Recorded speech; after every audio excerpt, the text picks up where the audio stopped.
We all think we know the story of Jesus, a prophet crucified outside Jerusalem, and that's the end. But what if that wasn't the end? What if the crucifixion was just the start of a secret second act, one that history forgot to mention?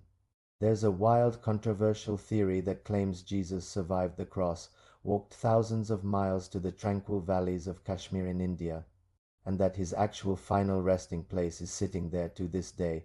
It sounds like pure fantasy, right? But this idea has obsessed researchers and an entire religious movement for over a century. So today we are digging into the so-called evidence for this bombshell claim and figuring out why pretty much every mainstream scholar on earth says it is a total fabrication. To get your head around this, you have to start with a genuine mystery, the lost years of Jesus. The Gospels tell us about his birth, then nothing until he's about 30. So what was he doing?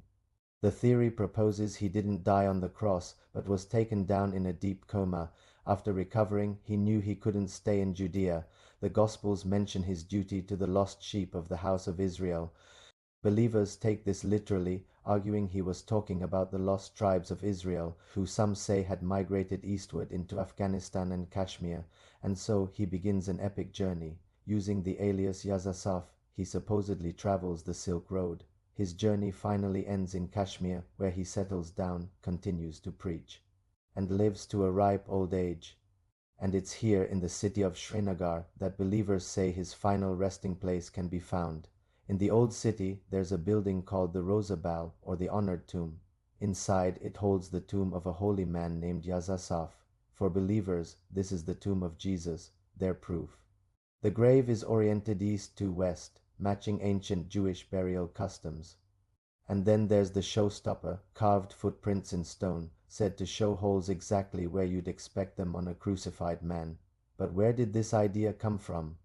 It was popularized at the end of the 19th century by Mirza Ghulam Ahmad, the founder of the Ahmadiyya movement of Islam.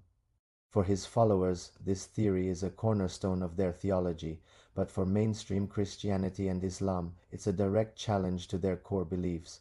So what do actual historians and archaeologists say? They reject it completely. They argue the entire theory is a modern invention, that east to west burial.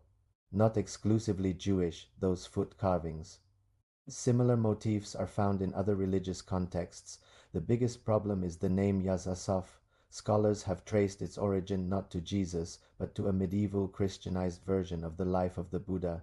The story of Yazasaf is likely an Islamic version of a Buddhist legend, with no historical link to Jesus.